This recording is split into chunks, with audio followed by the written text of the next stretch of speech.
नमस्कार दोस्तों। आज मैं अपनी बात एक कहानी के माध्यम से आपसे कहना चाहता हूं। एक बार एक कौवा था।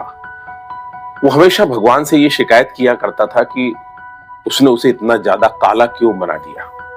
इतने सुंदर सुंदर पक्षी हैं, इतनी सुंदर कायनात है और मुझे आपने इतना काला रंग दे दिया। लेकिन हमेशा भगवान से शिकायत किया करता था, कंपेयर किया करता था दूसरे पक्षियों से।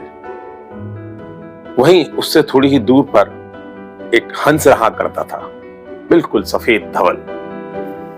कौवा हमेशा उस हंस से अपनी तुलना करता और भगवान को दोष देता था कि मुझे तू हंस जैसा बना दे। तो एक दिन उसने उस हंस से जाकर के कहा कि मैं अपने रंग से बहुत दुखी हूं और मैं तेरे जैसा सफेद बनना चाहता हूं। कितना साफ सुथरा है तू।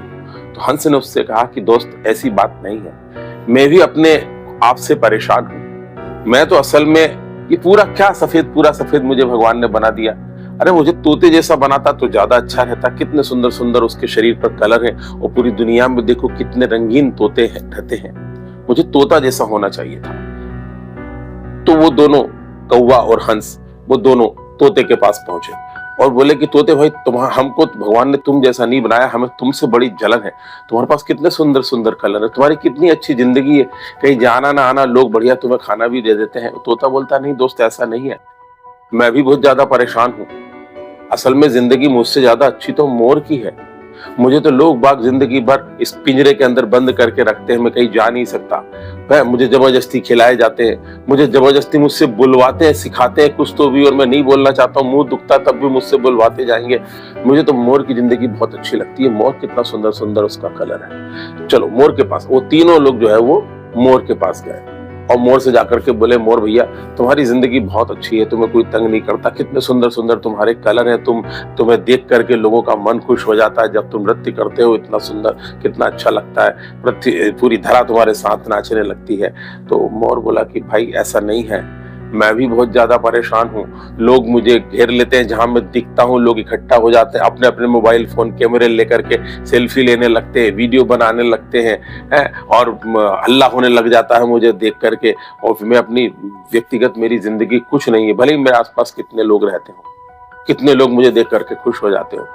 तो फिर बोले, फिर तुम्हें क्या प्रॉब्लम है? बोले, बस मुझे यही सब दिक्कत है और मुझसे ज्यादा तो मैं तो उसने कौवे को बोला कि मैं तो तुम जैसा होना चाहता हूँ, कौवे जैसा भगवान मुझे बना दे तो ज्यादा अच्छा है। मैं ये लोग आसपास घिरे रहते हैं, मैं बहुत ज्यादा परेशान हूं। तो दोस्तों, कौवा ये बात सुनकर के चौंक गया और तब उसे लगने लगा कि आखिर कुछ तो बात है। जब उसने पूरी इस साइकिल पर गौर किया तो उसने पाया कि हर पक्षी एक दूसरे से परेशान है, वो उसके जैसा बनना चाहता है। दोस्तों, यही बात ह्यूमन बीइंग पर भी लागू होती है, इंसानों पर भी लागू होती है। हर व्यक्ति दूसरे व्यक्ति को देख करके परेशान है। वो सोचता है भगवान ने मुझे उसके जैसे गुण क्यों नहीं दिए, उसका जैसा रंग क्यों नहीं दिया, उसके जैसी पत्नी क्यों नहीं दी, उसके जैसा पति क्यों नहीं दिया, उसके जैसे बच्चे क्यों नहीं दिए, उसके पास तो इतना बड़ा मकान, मेरे पास तो छोटी सी एक कुठरिया है, छोटी सी झोपड़ी है, मैं ऐसा रहता हूँ वैसा रहता हूँ। दरअसल दोस्तों, हर व्यक्ति की अपनी एक क्वालिटी होती है।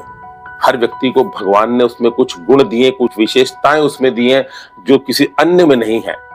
हमको ये चाहिए कि हम उन विशेषताओं जो हमको मिली है उसमें खुश रह करके अपनी जिंदगी का गुजारा करें, ना कि दूसरे को देख करके जलन की भावना अपने मन में रखें।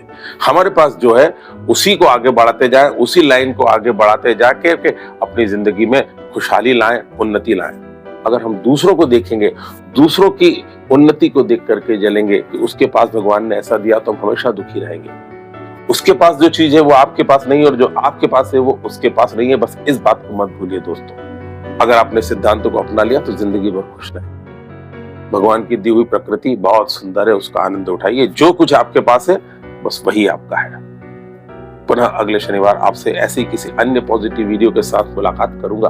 तब तक के लिए नमस्कार।